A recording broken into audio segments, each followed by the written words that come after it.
It is estimated some 5 million animals are kept in 10,000 zoos worldwide. However, only 2,400 of them in the United States, 232 of them are members of the AZA, which is the Association of Zoos and Aquariums. The AZA have high standards for conservation, science, and animal care. According to the AZA, 181 million people visit zoos yearly. And majority of us here today are part of that statistic. We all go to places like Jacksonville Zoo, Discovery Cove, Bonaventure's, or even the famous SeaWorld. And whenever we go here, whether on a field trip or weekend activities, we listen to the zookeepers talk about the different personalities and activities that animals do. However, we don't see these activities behind the glass. As someone who loves animals, it's hard for me to see them in these confined spaces, not interacting with other species. So, I tend to stay away from zoos that do the bare minimum for the animals. So today, I will talk about why zoos do not support animals, the solution to these problems, and how these solutions will benefit animals and ourselves. Animals in zoos experience psychological issues. Zootosis is repetitive behavior for no reason, for instance, pacing, cage biting, or constant swimming. One study shows that 48% of the time, lions are just pacing in their enclosures. But not only do they have psychological issues, they also have physical issues. Dolphins that usually spend 40 to 100 miles a day only get less than 1% of their swimming in zoos. Even orcas, they have maximum lifespans of 50 to 90 years in the wild. But however, according to Whale and Conservation, they explain that only 92% of the SeaWorld's orcas don't live past the age 25. Corky, one of SeaWorld's longest living orcas, has had 7 offsprings, none of them surviving. However, her A5 pod, or the pod she came from in the wild, is still thriving today, including her brother, Fife. These numbers show the poor quality that the animals are in. Every zoo varies in size, which can cause mental illness, and they even have unnatural decorations in them that are not the same as they are in the environment. Even polar bears and penguins, for example, don't even live in the right climate. It's still warm when they should be experiencing Arctic and cold region climates.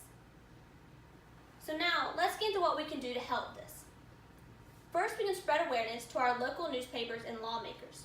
For instance, activists in California helped pass a local ban of bull hooks that were usually used for elephants in entertainment industries such as circuses. Not only can we spread awareness, we can also support other options. For example, sanctuaries and rehabilitation centers.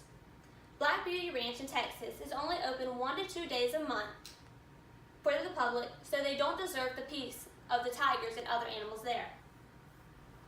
Rehabilitation centers care for sick or injured animals, and we can actually go and volunteer at these places. Go Eco is a volunteer organization around the globe that helps people lend a helping hand to these animals. We can even go to our national parks.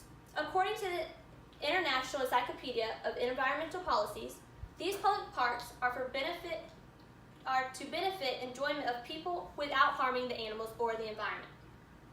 We have 58 national parks and 3 in Florida, and 175 state parks in Florida that are housed to animals such as manatees, alligators, panthers, and many different species of birds. These solutions could be very beneficial and could create positive feedback.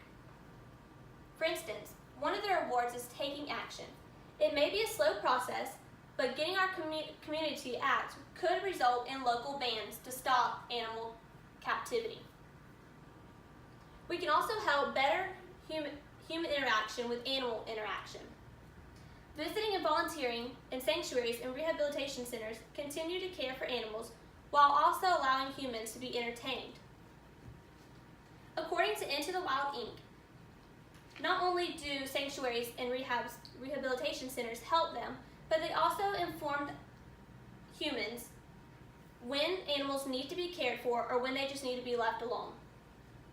National parks Going to national parks, we can also see animals in their natural environment. Instead of sleeping or pacing by their mental illness, we see firsthand instincts from these animals. They even allow protection from illegal activities or forced breeding that some zoos do.